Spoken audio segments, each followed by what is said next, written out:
Bismillahirrahmanirrahim.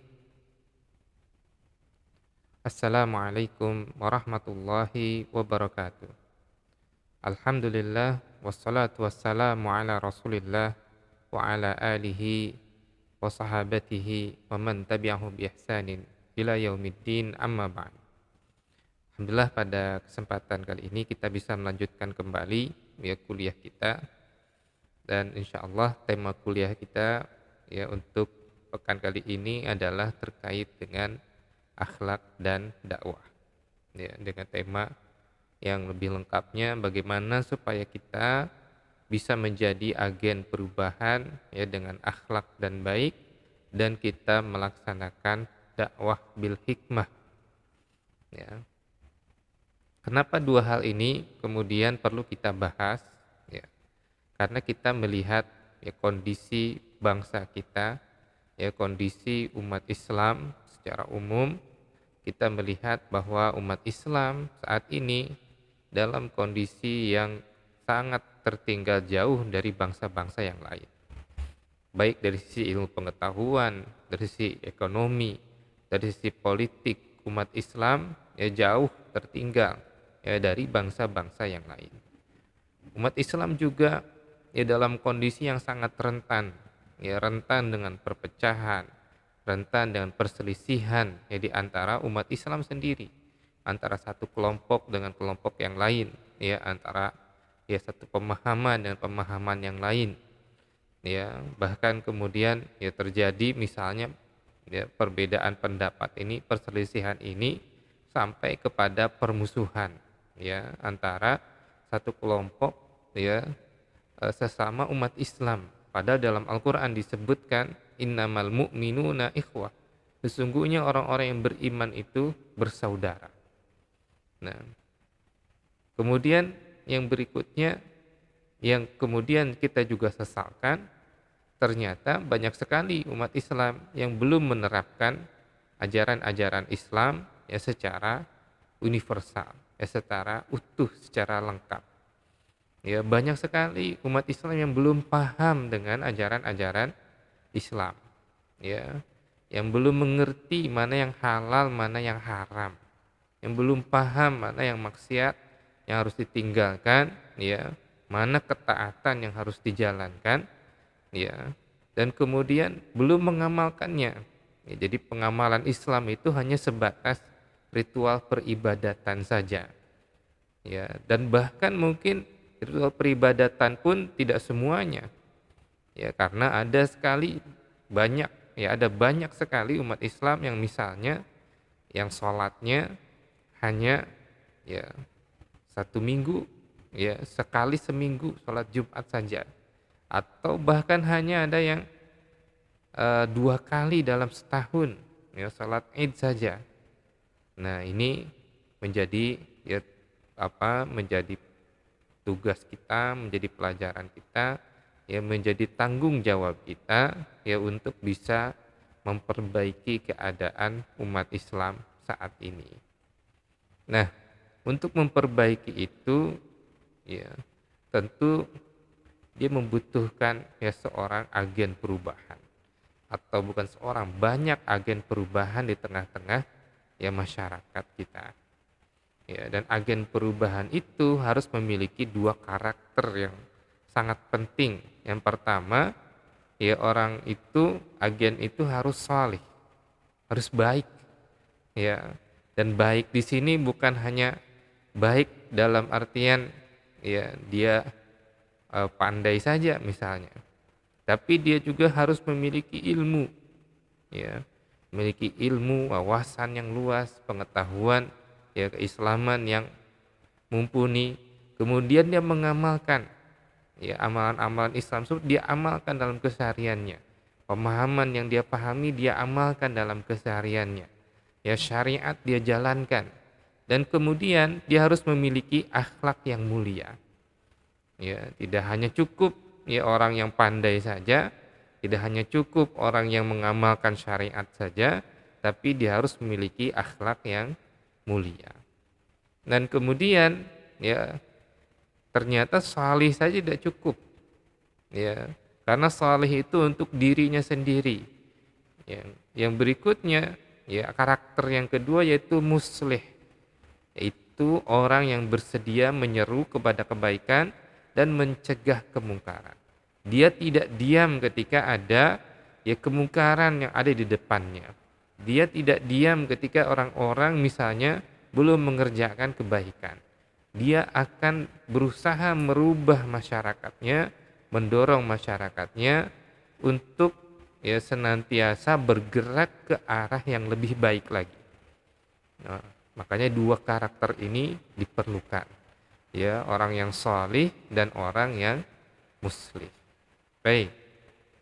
Nah, kita bahas yang pertama dulu. Orang yang salih. Ya, salih berarti dia mempunyai akidah yang benar, akidah yang lurus, dia menjalankan ya ibadah, ya. Dia menjalankan syariat, dia memiliki ilmu, ya, itu semua sudah kita bahas dalam perkuliahan kita yang sebelumnya. Nah, yang belum kita bahas, dia memiliki akhlak yang mulia. Ya, kenapa harus memiliki akhlak yang mulia? Ya, karena akhlak itu adalah buah dari iman dan Islam. Ya. Jadi seorang itu ya dia dinilai baik imannya ketika akhlaknya baik.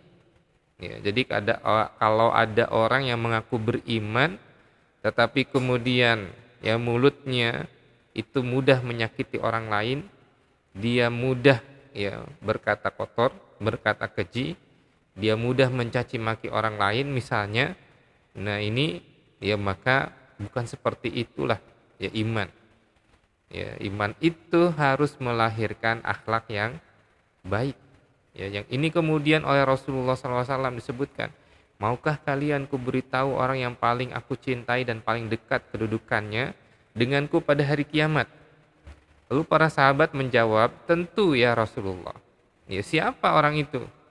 Ya, ternyata bukan orang yang paling banyak sholatnya. Ternyata bukan orang yang paling banyak baca Qur'annya misalnya. Ya, siapa mereka yang paling dekat dengan Rasulullah? Yaitu yang paling baik akhlaknya. Jadi dinilai dari akhlak seseorang. Ya, misalnya kalau orang sholat kemudian sholatnya tidak mencegahnya dari kemungkaran, berarti sholatnya belum benar. Ya, kenapa? Karena buah dari orang menjalankan sholat yang benar adalah ya maka akan terlihat dari akhlaknya yang baik. Dalam Al-Quran, inna sholata tanha anil fakhsyai wal munkar. Sholat itu akan mencegah manusia ya dari perbuatan keji dan perbuatan mungkar. Nah, ini contoh ya bahwa akhlak itu adalah buah ya dari syariat. Akhlak itu adalah buah dari iman. Dan kalau kita lihat di dalam Al-Qur'an ya tentang sebuah perumpamaan yang Allah berikan, ya Allah Subhanahu wa taala mengumpamakan ya agama kita ini dengan sebatang pohon yang akarnya itu diserupakan ya dengan akidah, diserupakan keimanan, diserupakan dengan akar. Ya, kemudian batangnya adalah syariat. Ya. Dan buahnya apa? Buahnya adalah akhlak. Ya. Kalau akidah, keimanan tidak bisa dilihat. Ya. Kalau syariat bisa dilihat. Ya, tapi tidak semua orang paham, tidak semua orang bisa menikmati. Tidak semua orang ya bisa merasakan ya misalnya batang pohon, dedaunan dan lain sebagainya. Orang semua belum tentu semua manusia itu paham betapa indahnya Islam itu. Ya, keindahan Islam itu bisa dirasakan dari mana? Dari buahnya, yaitu akhlak. Sebagaimana pohon itu bisa dirasakan. Oh, mangga itu enak. Ya, kalau kita lihat pohonnya saja tidak bisa kita rasakan kalau mangga itu enak. Tapi kalau kemudian kita merasakan buah mangga, ya ternyata ya pohon mangga itu ya buahnya enak sekali. Nah, inilah ya perumpamaan yang Allah buat ya di dalam Al-Qur'an. Nah, Hubungan antara akidah, syariah, dan akhlak ini merupakan satu kesatuan yang tidak bisa dipisah-pisahkan. Ya, tidak bisa seorang kemudian mau yang penting iman saya kuat, tidak menjalankan syariat, tidak apa-apa. Ya, tidak seperti itu. Oh, saya yang penting saya itu menjalankan syariat. Ya, saya ya tetap ya apa yang Allah perintahkan saya laksanakan, apa yang Allah larang saya tinggalkan, tapi akhlaknya buruk kepada saudara-saudaranya. Ya, lisannya tidak bisa dia jaga sehingga dia banyak ya bermusuhan dengan ya banyak orang. Nah, ini bukan seperti itu. Ya, bahkan di dalam hadis Rasulullah Shallallahu Alaihi Wasallam bersabda, manusia yang paling sempurna imannya ialah yang paling baik akhlaknya. Jadi semakin keimanan seorang itu semakin kuat, maka ya akhlaknya itu akan semakin baik. Baik. Ya, yang berikutnya, apa sih akhlak itu? Ya, akhlak adalah jamak dari kata khulukun. Ya. Jadi kalau kita bercermin, itu biasanya kita berdoa, Allahumma kama hassanta khalqi fahassin khuluqi. Ya.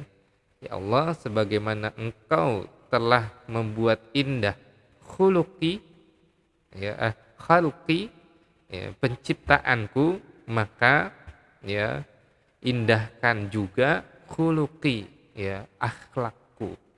Ya, jadi kalau kita lihat ada khalqi, ya ada khuluqi. Apa itu?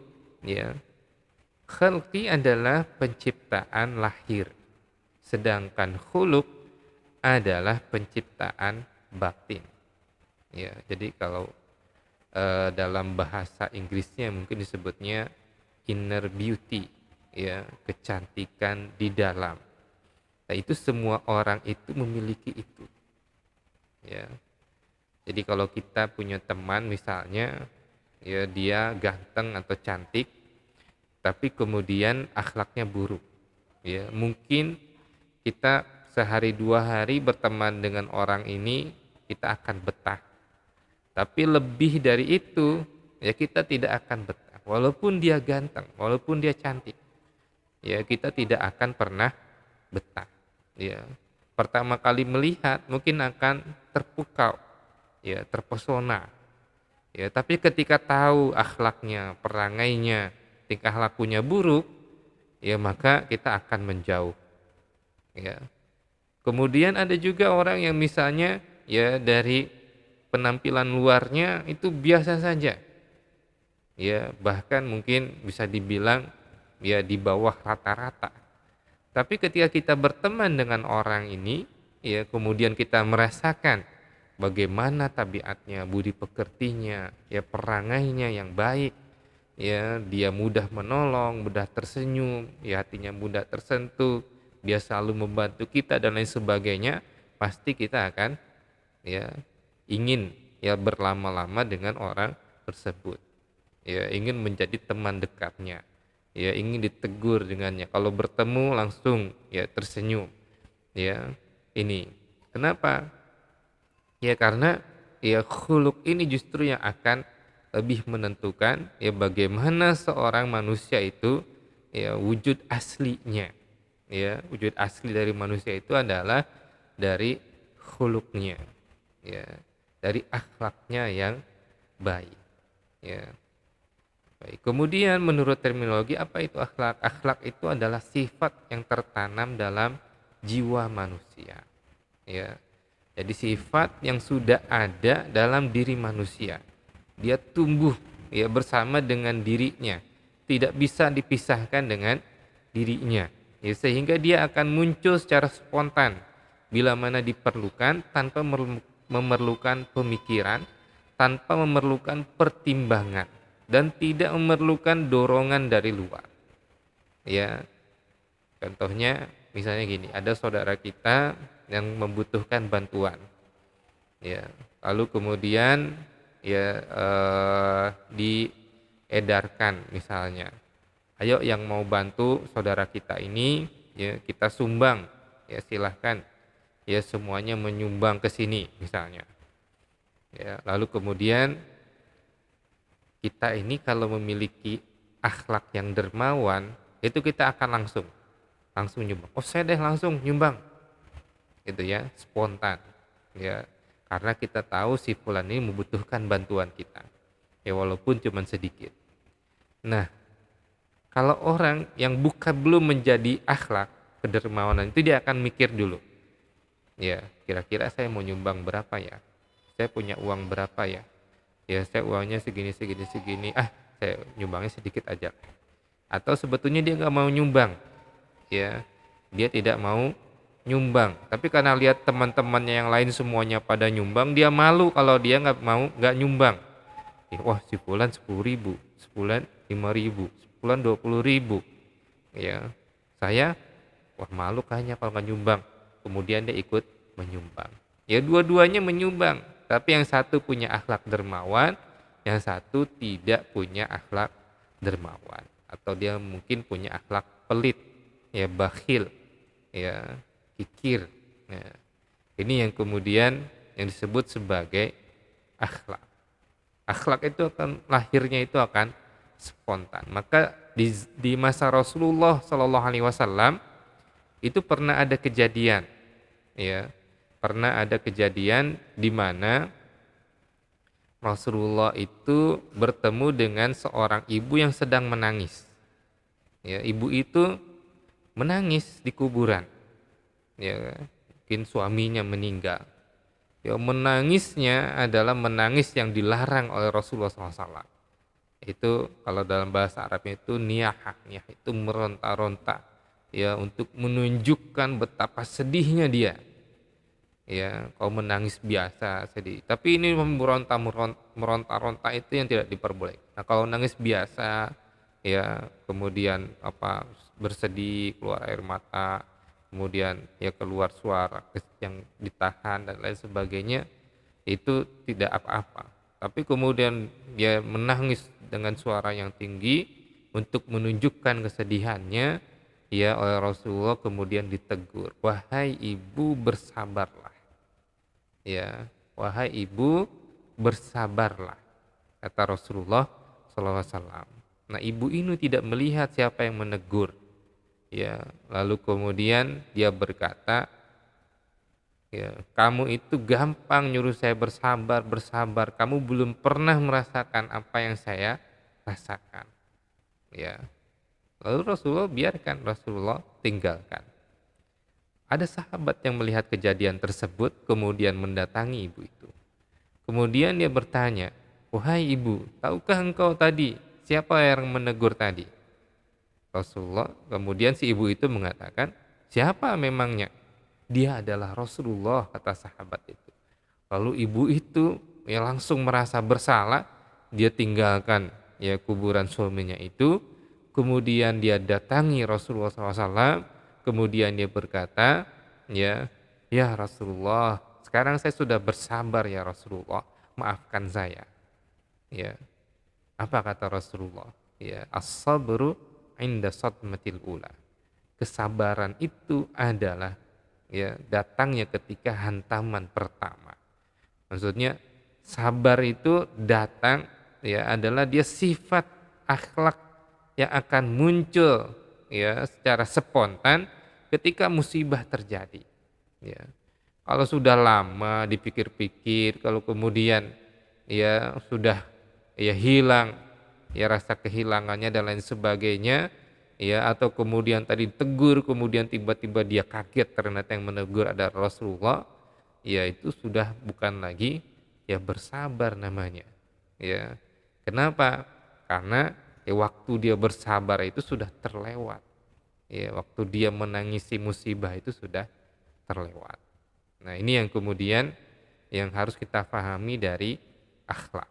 Ya, jadi akhlak kita baik atau buruk itu dilihat dari reaksi spontan kita ya dalam yang menghadapi suatu kejadian. Baik. Ya. Yang berikutnya kemudian ya mungkin ada yang bertanya, apa bedanya akhlak dengan karakter? Sebetulnya sama. Ya. Akhlak dengan karakter berarti itu adalah sifat tabiat yang baik yang muncul dalam diri manusia.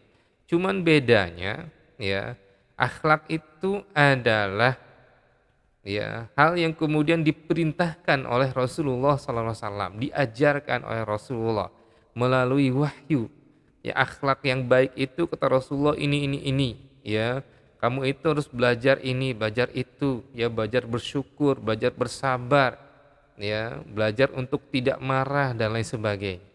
Sedangkan karakter ini adalah suatu konsep yang baru, ya, yang muncul ya dari konsep pendidikan budi pekerti, muncul pada abad 18 ya di Eropa.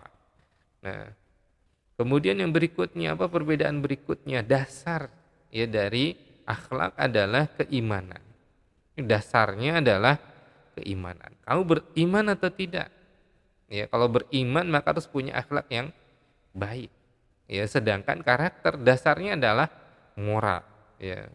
Moralnya adalah begini, masyarakat ini harus begini, masyarakat di sini harus begini. Dan masing-masing masyarakat mungkin mempunyai ukuran moral yang berbeda-beda. Ya dalam masyarakat ya daerah A yang seperti ini adalah ya dianggap ya amoral, tidak bermoral. Sedangkan di masyarakat yang B ya perbuatan yang sama mungkin dianggap termasuk perbuatan yang bermoral, perbuatan yang baik, ya. Nah, di sini makanya kemudian karena dasarnya adalah iman, ya maka iman itu mampu menjelaskan dosa dan mampu menjelaskan takdir. Sedangkan moral, ya tidak ada dosa. Ya kalau melanggar berarti apa? Berarti kamu tidak punya moral, ya. Tapi apakah ada dosa? Tuntutannya enggak ada, ya. Kemudian nilai tertinggi dari akhlak itu adalah ikhlas karena Allah Subhanahu wa taala.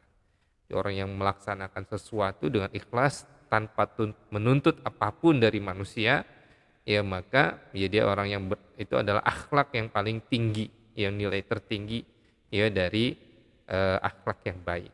Sedangkan ya dari karakter nilai tingginya adalah kemanusiaan yang menjalankan moral yang baik, maka dia menjalankan prinsip-prinsip ya kemanusiaan, ya. Kemudian nilai terendah dari akhlak adalah dosa.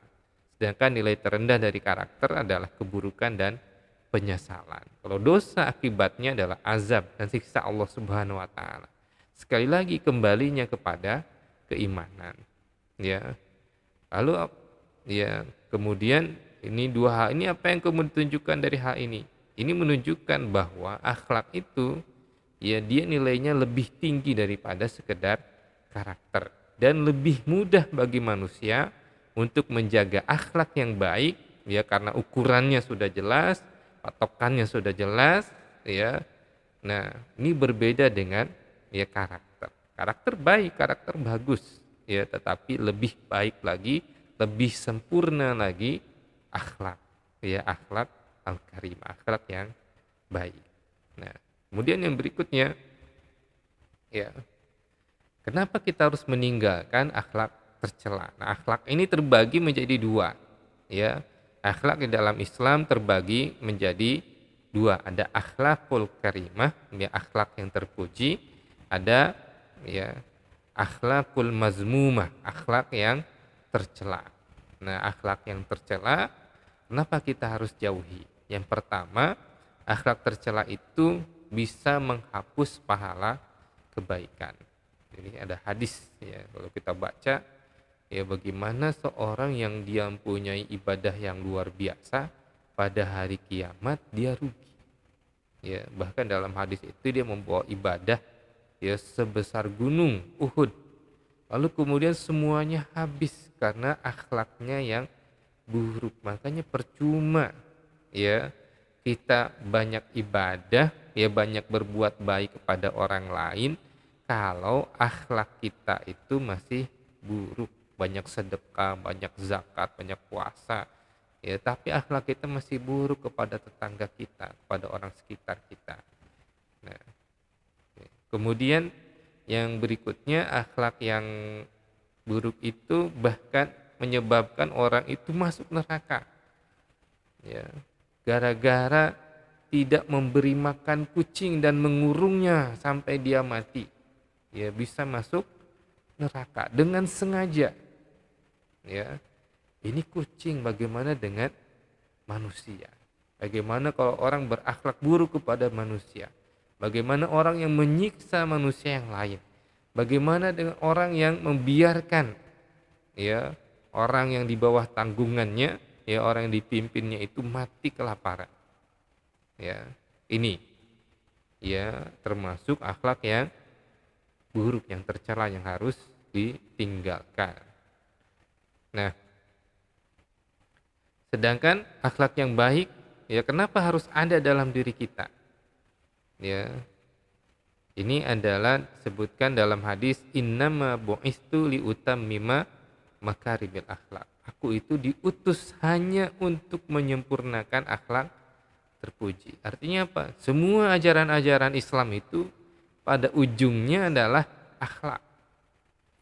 Ya, salat yang melahirkan manusia yang berakhlak. Ya, jauh dari, ya, perbuatan keji dan perbuatan mungkar. Puasa juga sama, mengajarkan kita, ya, untuk bersabar, ya, untuk mengembalikan semuanya kepada Allah, merasa selalu diawasi Allah, ya, kemudian kita merasakan penderitaan orang yang, dan banyak lagi, ya, dan semua ibadah itu kalau kita kaji ternyata ada nilai-nilai akhlak yang ditanamkan, ya. Dan kemudian tadi, sempurnaan iman, ciri kesempurnaan iman seorang adalah semakin baik akhlaknya. Dan pada hari kiamat luar biasanya, akhlak ini adalah yang lebih berat, ya, timbangannya, ya, pada hari kiamat dibandingkan dengan amalan ibadah yang lain. Ya, makanya tadi, ya, orang ibadahnya banyak tapi akhlaknya buruk, ya habis. Ya. Kemudian tadi hadis yang tadi, ya, orang yang paling dekat dan paling dicintai oleh Rasulullah Shallallahu Alaihi Wasallam, ya, dan dekat dengannya pada hari kiamat di surga. Ya, tidak hanya sekedar masuk surga, tapi surganya dekat, ya, dengan tempatnya Rasulullah Shallallahu Alaihi Wasallam. Siapa yang paling baik akhlaknya? Baik, makanya kita harus mulai, ya, meninggalkan akhlak-akhlak yang buruk, dan kemudian kita mempelajari akhlak-akhlak yang baik yang terpuji. Ya, di antara akhlak-akhlak yang utama yang harus ada dalam diri kita, yang pertama adalah jujur. Harus berkata jujur, harus berbuat jujur, tidak boleh berbohong, tidak boleh membohongi orang lain, tidak boleh membohongi diri sendiri. Ya, itu karena bohong itu termasuk sifatnya orang yang munafik, ya, orang yang tidak beriman. Dan di dalam hadis yang disebutkan bahwa orang mukmin itu tidak pernah berbohong. Al mukmin la yakzib, ya, orang mukmin tidak pernah berbohong, karena bohong itu bukan sifatnya orang yang beriman. Ya, kalau orang jujur dia berbuat dosa, dia akan bertaubat. Orang jujur ketika diberikan, ya, tanggung jawab, dia akan aman. Ya, kalau orang jujur, ya, ketika dia, ya, mengatakan sesuatu, maka dia akan, ya, mencoba untuk melaksanakannya. Gitu, ya. Jadi kita dituntut untuk selalu berbuat jujur, jangan biasakan berbohong. Ya, jangan beri kesempatan diri kita untuk berbohong kepada, ya, orang lain. Ya, kecuali, ya, kebohongan yang diperbolehkan oleh Rasulullah itu ada 3, ya, yang diperbolehkan oleh Rasulullah. Yang pertama adalah bohongnya seorang, ya, suami kepada istrinya, ya, ketika istrinya masak contohnya, ya, kemudian masakannya kurang enak, kemudian ditanya, ya, enak atau enggak, oh enak sekali ini, ya, itu contoh, ya. Kemudian yang kedua, ya, adalah bohong untuk menyelamatkan, ya, nyawa orang lain.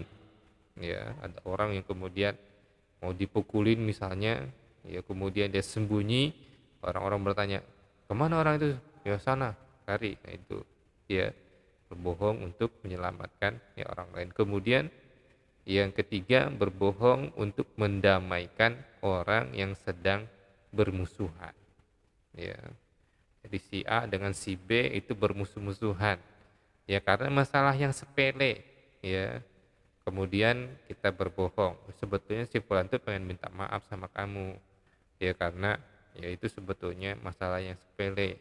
Kemudian ke si B kita ngomong, ya si si A itu dia sebetulnya ingin memaafkan kamu, ya ini begini akhirnya dua orang itu kemudian ya rukun kembali.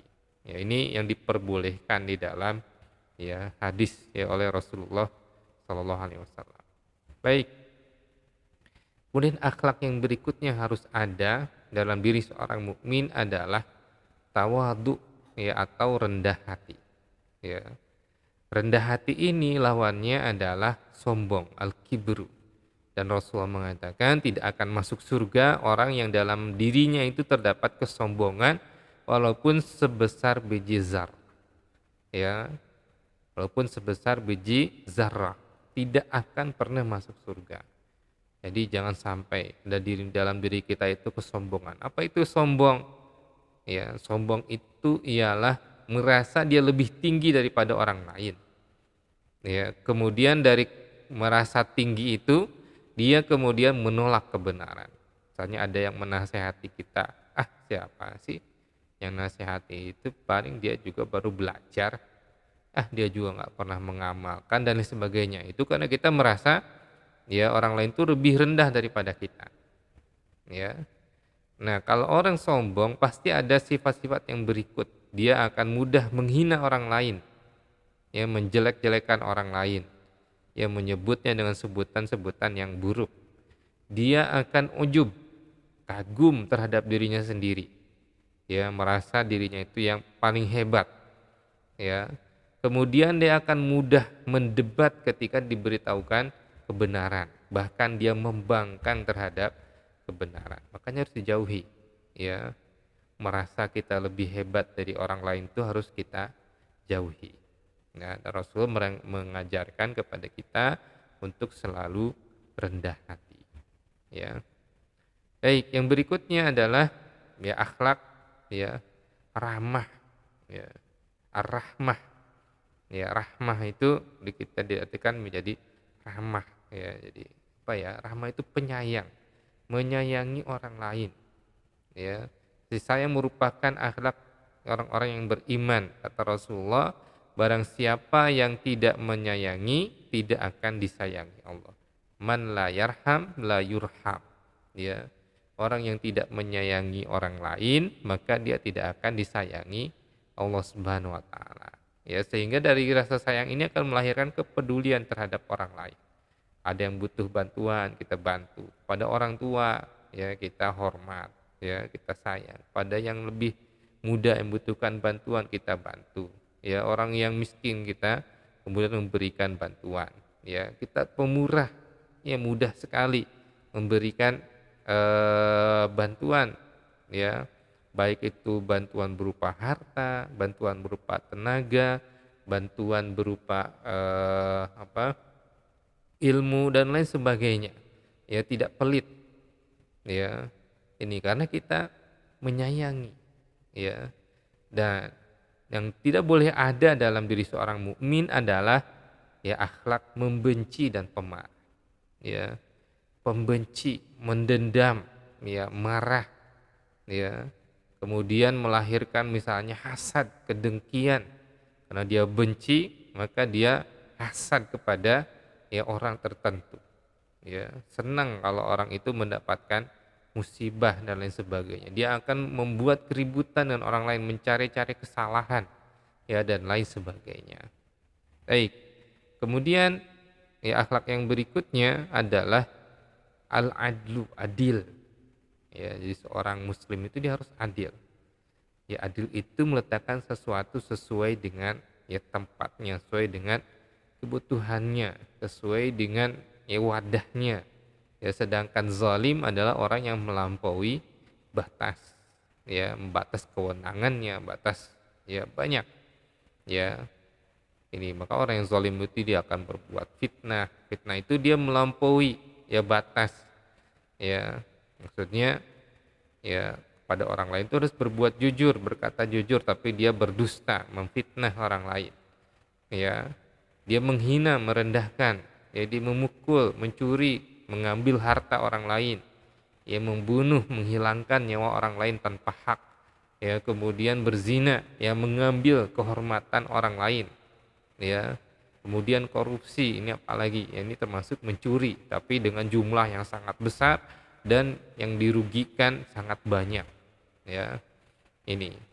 Sedangkan ya orang yang berbuat adil, ya dia akan kita lihat dari kesederhanaan. Sederhana itu bukan dalam artian dia miskin, ya bisa jadi dia ada orang yang kaya, orang yang banyak hartanya, tapi dia tidak menghambur-hamburkan hartanya pada hal yang tidak bermanfaat, ya dia akan hemat, ya dalam hartanya, waktunya, ya dia akan hemat, dia akan gunakan sesuai dengan apa yang dibutuhkan, ya jadi kalau ibadah dia beribadah ya sesuai ya dengan yang diperintahkan Allah Subhanahu wa taala, tidak berlebih-lebihan di dalam ibadah sampai menyiksa dirinya. Misalnya Rasulullah itu pernah ya di masjid menemukan ada kain yang terjulur ya dari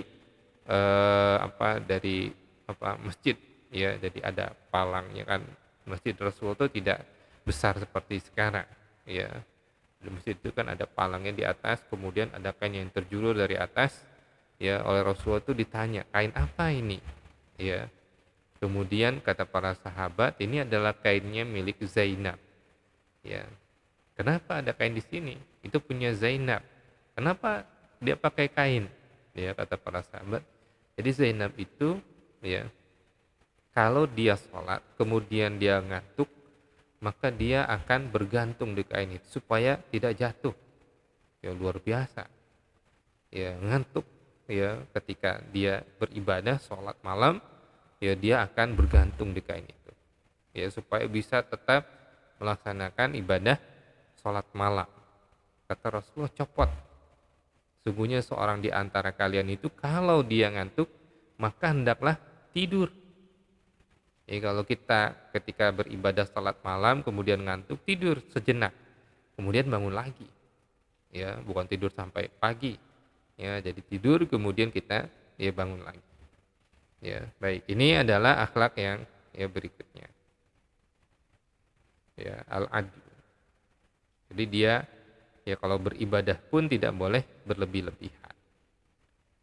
Nah, ruang lingkup akhlak itu sendiri, nah ini sangat luas, ya jadi akhlak itu ada akhlak kepada Allah, nah ini termasuk nanti dari akidah, ya keimanan, mentauhidkan Allah dan lain sebagainya, ini masuk akhlak kepada Allah, ya tidak menyembah selain Allah, ini masuk akhlak kepada Allah. Kemudian akhlak kepada Rasulullah, mentaati Rasulullah, mencintai Rasulullah, kemudian bersalawat kepada Rasulullah dan lain sebagainya. Dan kemudian ya akhlak kepada makhluk. Makhluk itu ada manusia, ada binatang, ada lingkungan. Kita dituntut untuk berakhlak baik kepada semuanya, ya. Pada manusia, kepada diri sendiri, kita tidak boleh zalim pada diri sendiri. Ya, tidak boleh menyiksa diri sendiri.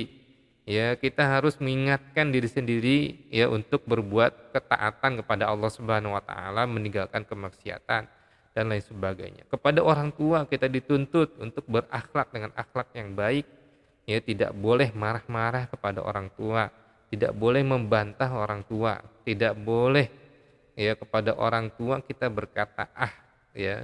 Kalau kita tidak setuju dengan pendapat orang tua, dengan perintah orang tua, sampaikan dengan cara yang baik, ya.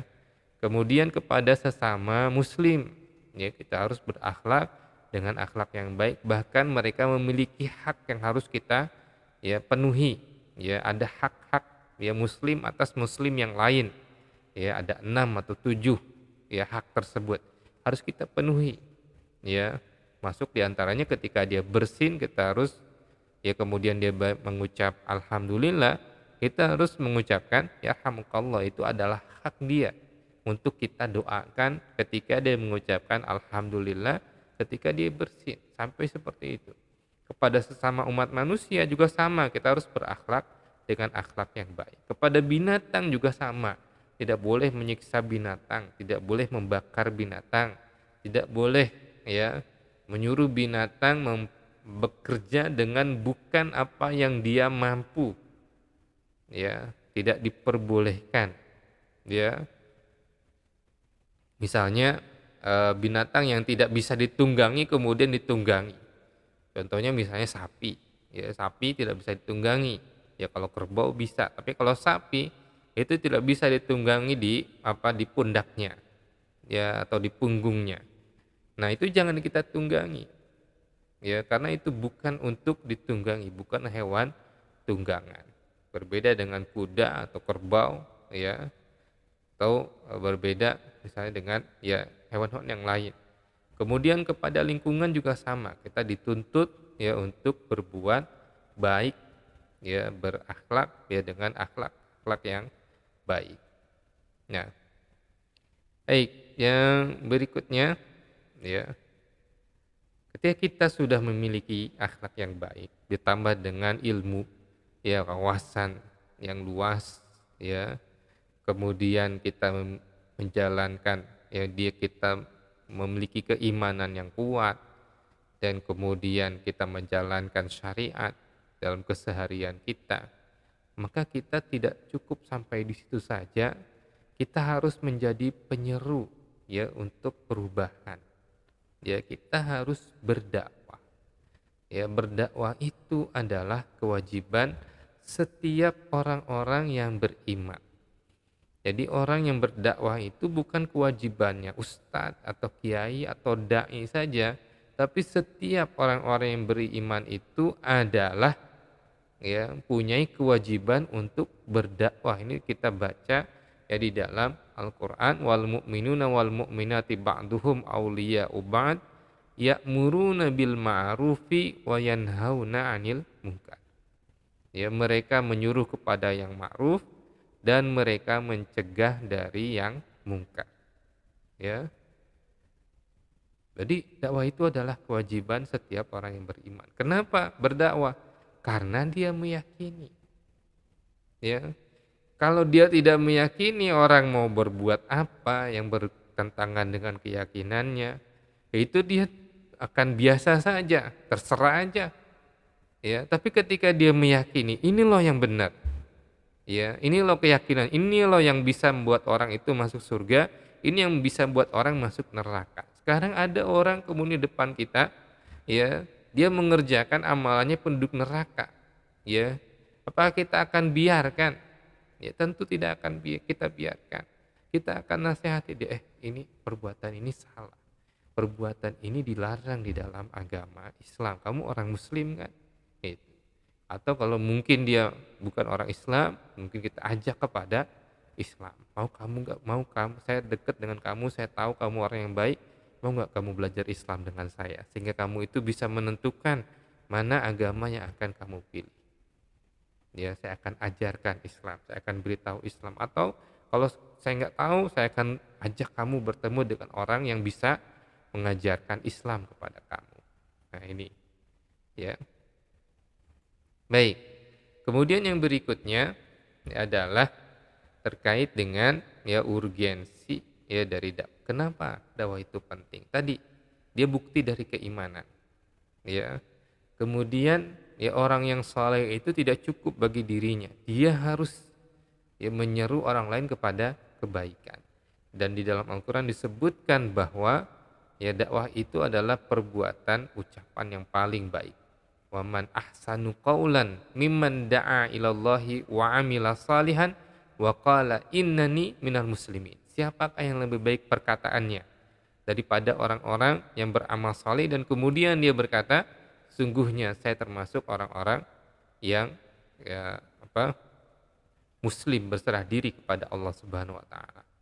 Ya, jadi perkataan yang paling baik adalah ya perkataan dakwah, mengajak orang ya kepada kebaikan. Dan di dalam Al-Qur'an ya umat yang terbaik, khairu ummatin ukhrijat linnas, adalah umat yang menjalankan amar ma'ruf nahi munkar. Ya, dan bahkan yang terakhir ya di dalam Al-Qur'an itu disebutkan ya mengenai orang-orang yang berdakwah kepada Orang-orang yang sudah jelas pasti akan menolak dakwahnya. Ya, datang kepada mereka ya para dai ditolak, datang kepada mereka para rasul ditolak. Tiba-tiba ini ada orang yang mau berdakwah, saya juga mau menyampaikan ya, saya juga mau memberitahu mereka ya apa yang kamu mau beritahu? Mereka udah diajak oleh para rasul, mereka tidak mau beriman. Nah, ini dalam Al-Qur'an disebutkan surat apa ini? Al-Maidah ya, lima ta'izuna qauman Allahu muhlikuhum aw mu'adzibuhum.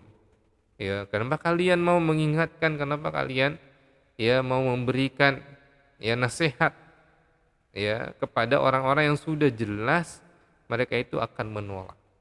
Ya. Kemudian ya orang-orang yang berdakwah ini berkata, qalu ma'dziratan ila rabbikum. Itu supaya menjadi ya tanggung jawab kita ya di hadapan Allah Subhanahu wa taala. Ya, bahwa kita itu sudah menyampaikan. Jadi kalau ada keburukan ya di hadapan kita, itu kita tidak boleh diam. Ya, kita harus berusaha memperbaikinya. Ya. Ini. Nah, pasti artinya dakwah itu ya gampang. Dakwah itu adalah mengajak manusia kepada Allah. Ya, dakwah itu mengajak manusia untuk kembali mentaati Allah Subhanahu wa taala, mentaati aturan-aturan Allah Subhanahu wa taala, menjauhi larangan Allah Subhanahu wa taala. Jadi manusia diajak kepada Allah Subhanahu wa taala. Nah, dengan cara hikmah dan nasihat yang baik. Ya, caranya bil hikmati wal mau'izatil hasanah. Supaya apa? Supaya mereka mengingkari taghut. Taghut itu yang melampaui batas. Ya. Maksudnya yang ditaati selain Allah Subhanahu wa taala. Ya. Kemudian mereka beriman kepada Allah Subhanahu wa taala supaya mereka keluar dari kegelapan ya jahiliyah menuju cahaya Islam. Ya. Nah, kalau kita lihat di dalam Al-Qur'an ya, Allah Subhanahu wa taala memerintahkan ya dakwah itu dengan caranya gampang. Ya, dalam Al-Qur'an ud'u ila sabili rabbika bil hikmati wal mau'izatil hasanah wajadilhum billati hiya ahsan. Ya. Jadi perintahkan itu berdakwahkanlah kamu ya, ajaklah manusia kepada jalan Tuhanmu, pada jalan Allah Subhanahu wa taala dengan apa? Dengan bil hikmah, dengan hikmah. Hikmah itu apa? Kebijaksanaan. Hikmah itu apa? Ilmu pengetahuan. Ya. Jadi kita berdakwah itu harus berdasarkan dengan ilmu pengetahuan dan kita mengetahui ya bijaksana cara menyampaikannya. Ya, jangan sampai ada orang yang bermaksiat ya kemudian justru ya kita ya langsung berikan vonis kamu ahli maksiat ya, kamu akan menjadi penghuni neraka gitu ya, maka orang itu akan takut, akan lari, siapa kamu megang kunci neraka gitu ya. Ini jadi bukan seperti itu. Kemudian yang berikutnya ya wal mau'izatil hasanah, dengan memberikan pelajaran yang baik, yaitu nasihat yang berasal dari hati yang tulus. Ya, mau'izatil hasanah, memberikan mau'izah, nasihat ya yang baik yang berasal dari hati yang tulus, bukan hati yang dendam, bukan hati yang benci, tapi dari kecintaan kita kepada orang tersebut. Ya. Kemudian wajadilhum billati hiya ahsan, dan membantah dengan cara yang paling baik, yaitu dengan hujah yang kuat namun dapat diterima ya dengan lapang. Ya. Baik. Nah, ini contohnya kata surat Maryam. Nah, ini ada ya sebuah peringatan dari Rasulullah SAW. Ini hadis ya. Hadis ini bunyinya seperti ini: masalul qaimi fi hududillah. Permisalan orang yang menegakkan ya aturan-aturan Allah Subhanahu wa taala. Wal waqi'u fiha, dan orang yang jatuh melanggar aturan-aturan Allah Subhanahu wa taala. Kama tali qaumin istahamu 'ala safinah, seperti sebuah kaum yang mereka mengundi tempatnya di sebuah perahu. Fasara ba'duhum a'laha, maka sebagiannya itu mendapatkan tempat ya di perahu bagian atas. Wa ba'duhum asfalaha, sebagiannya mendapatkan perahu ya di bagian dalam, ya di perut ya perahu. Wa kana alladzina fi asfaliha, ya, dan orang-orang yang tinggal ya di bagian bawah perahu itu idastaqau minal ma marru ala man fawqahum. Kalau mereka ingin mengambil air, ya maka mereka harus berjalan ke bagian atas, ya. Faqalu, kemudian mereka berkata, lau anna kharakna fi nasibina kharqan. Ya andai saja kita itu membuat lubang kecil ya di bagian tempat kita tinggal, itu kita buat lubang kecil aja, lam nu'zi man fauqana, kita tidak akan ya mengganggu orang yang berada di atas. Fa in tarakahum wa ma aradu halaku jami'an. Kalau orang ini dibiarkan untuk membolongi perahu, ya maka orang yang di perahu itu akan hancur semuanya. Wa in akhadhu ala aidihim, kalau mereka ya diambil tangannya, diajak ya tangannya ya supaya tidak membolongi perahu, najau wa najau jami'an. Mereka akan selamat dan semua orang yang di perahu itu akan selamat. Orang yang bermaksiat itu sama kata Rasulullah dengan orang yang ingin membolongi perahu. Maksiat itu mungkin untuk dirinya kecil, ya, tapi ketika dibiarkan maka ini akan menyebar dan akan menjadi ya perilaku yang buruk yang ada di tengah-tengah masyarakat. Nah ini yang kemudian membuat ya nanti ya masyarakat, sebuah daerah, sebuah wilayah itu akan tenggelam dalam kemaksiatan. Makanya tidak boleh dibiarkan. Siapapun yang melihat ada yang mau membolongi perahu, ya itu harus ditahan, ya harus diselamatkan, ya. Jangan berpikir oh biarin aja dia celaka, dia celaka, biarin aja dia maksiat, dia yang dosa, biarin aja dia yang berzina, orang dia yang masuk neraka. Bukan seperti itu, ya. Kalau dibiarkan maksiat maka akan menyebar dia dan kemudian nanti masyarakat akan tenggelam dalam kemaksiatan. Ya. Makanya kalau kita lihat tujuan dari dakwah itu tadi adalah mengajak manusia ya untuk kembali kepada Allah Subhanahu wa taala. Ya. Dan inti dari dakwah adalah ajakan perubahan bagi manusia dari kegelapan menuju cahaya. Nah, kegelapannya apa? Kegelapannya ketika ya manusia ya sebelum mendapatkan dakwah mereka dalam keadaan bodoh, jahil. Setelah mendapatkan dakwah mereka akan menuju cahaya, mendapatkan ilmu pengetahuan. Ya mereka akan tahu, oh ini benar, oh ini salah. Oh ini ternyata Tuhan yang benar. Oh ini ternyata agama yang benar. Oh ini ternyata perbuatan maksiat, ya. Itu. Jadi dia paham, ya. Kemudian ya yang tadinya bermaksiat ya menjadi taat dengan dakwah. Tahu dia itu maksiat tapi dia masih laksanakan. Ya karena mungkin belum sampai pemahamannya. Ya dibiasakan, diajak untuk ya menjalankan ketaatan. Yang tadinya bakhil, pelit, kikir, ya kemudian dia menjadi dermawan. Yang tadinya ar-raqabah, diperbudak. Ya diperbudak ya oleh fashion, diperbudak oleh harta, diperbudak oleh jabatan, diperbudak oleh uang dan lain sebagainya. Kemudian dia menjadi pribadi yang hurriyah, pribadi yang merdeka. Ya. Ini. Jadi dakwah itu ya membawa manusia yang tadinya berada dalam kegelapan ya menuju cahaya. Baik. Nah, dalam berdakwah kita tidak serta-merta kemudian ya menyampaikan apa yang kita tahu, menyampaikan apa yang kita yakini. Dalam berdakwah itu ada etikanya. Ya, etika yang pertama ya adalah kita ini mengajak manusia menuju Allah, bukan menuju ya pribadi, bukan menuju kelompok, bukan menuju golongan. Ya. Jadi kita ajak manusia itu menuju Allah Subhanahu wa taala. Ya. Kalau sudah dia menjalankan ketaatan kepada Allah dari kelompok manapun, dari ya ustadz manapun, ya, dari golongan manapun, selama dia menjalankan kebaikan, ya kita harus ya apa harus dukung, ya. Jangan wah dia mah orang iya sih dia rajin sholatnya tapi dia bukan kelompok kita. Nah ini salah, ini pemahaman yang salah.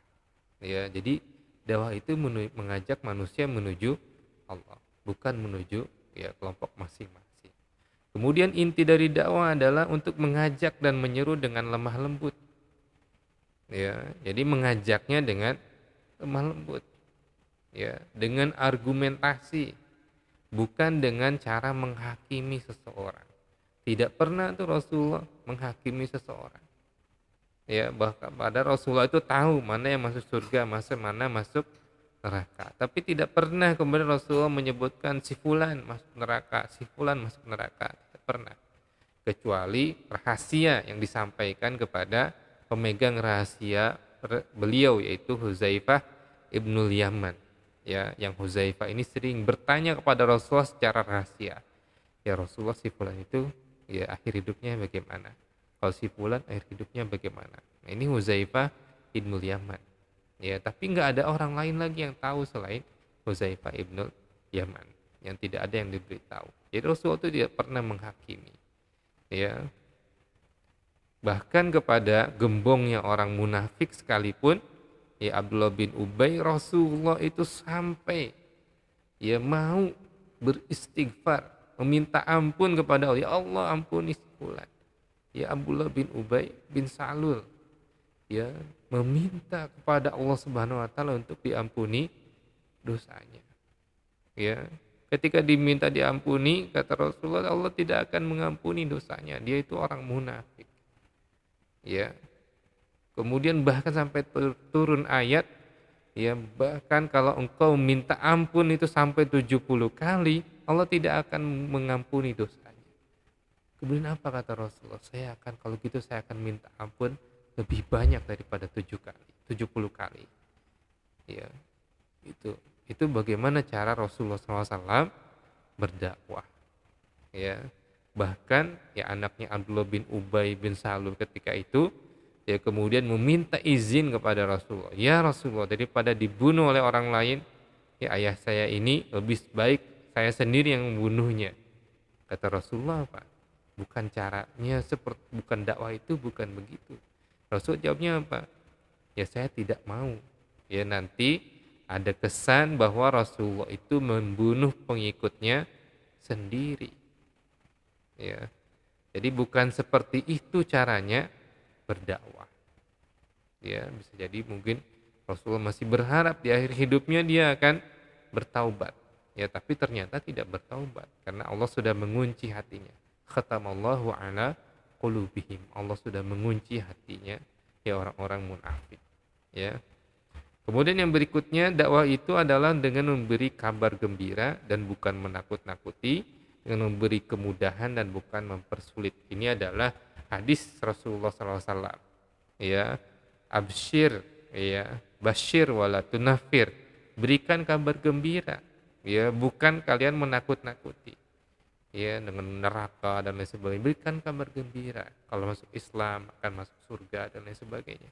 Kemudian berikan kemudahan, yasir wala tu'asir.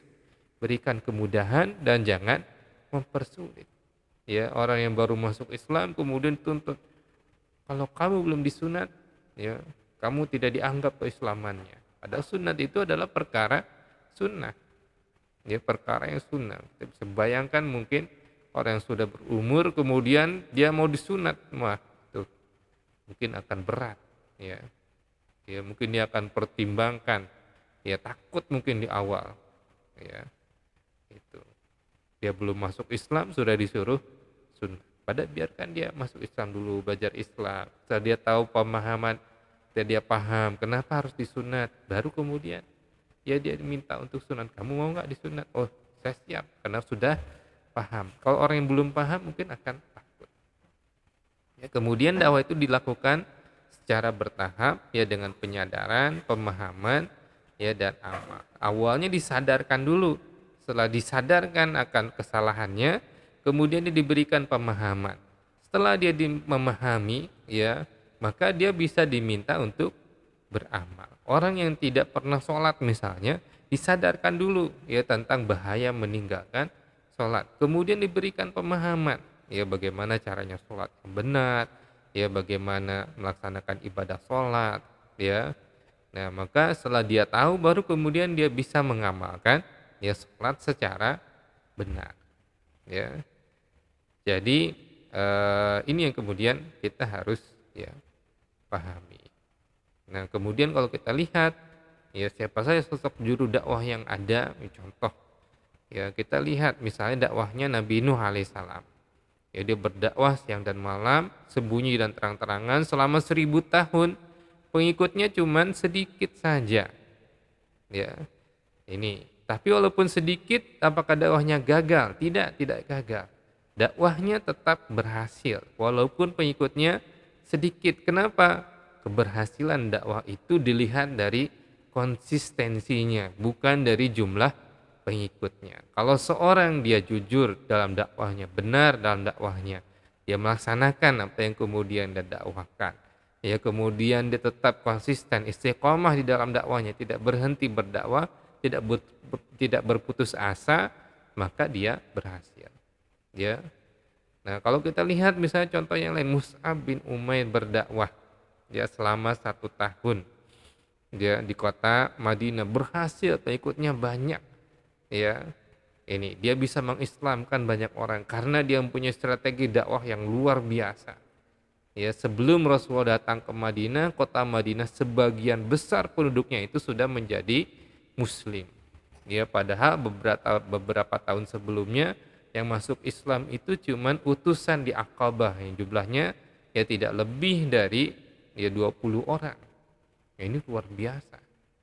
Ya, ini walaupun dia sukses berdakwah, ya dia sukses ya menyampaikan dakwah Islam walaupun dia harus meninggalkan kekayaan. Ya secara kekayaan Mus'ab bin Umair ini dia tadinya adalah keturunan bangsawan yang kaya raya. Ya kemudian ketika dia tinggal di Madinah, ya ditinggalkan semua kekayaannya, diusir dia oleh keluarganya, ya dicopot gelar kebangsawanannya dan dia menjadi orang yang miskin dan meninggal dalam keadaan miskin. Tapi apakah dia tidak berhasil? Ya dia orang yang berhasil. Bahkan orang yang membuat iri ya seorang saudagar ya muslim Abdurrahman bin Auf ya saudagar yang sangat kaya raya ya yang ketika dia makan enak suatu kali ya kemudian dia tidak bisa ya memasukkan makanan itu ke dalam mulutnya. Ya padahal makanannya enak sekali. Kenapa? Dia teringat dengan Mus'ab bin Umair. Temannya dia. Mus'ab bin Umair ya, bangsawan yang kaya raya. Dia meninggal dalam keadaan dia tidak punya pakaian. Dia meninggal mati syahid di jalan Allah Subhanahu wa taala. Kata Abdurrahman bin Auf, betapa besar pahala dan ganjaran yang akan dia dapatkan nanti di akhirat. Kalau saya sebagiannya sudah saya nikmati di dunia, mungkin ya sedikit sekali yang saya nikmati nanti di akhirat. Ya. Dan di Indonesia kita tidak kekurangan juru dakwah yang luar biasa. Ada Kiai Haji Ahmad Dahlan, ada Kiai Haji Hasim Asy'ari, ya ada ya Dr. Agus Salim, ya ada Buya Hamka Haji Karim Muhammad Amrullah ya dan ada Muhammad Nasir ya dan tokoh-tokoh yang lainnya yang kita bisa baca di dalam sejarah Islam. Baik, saya kira itu yang bisa saya sampaikan pada kesempatan ya kuliahan kita pada pekan ini. Aku qouli hadza wa astaghfirullahi wa lakum. Wassalamualaikum warahmatullahi wabarakatuh.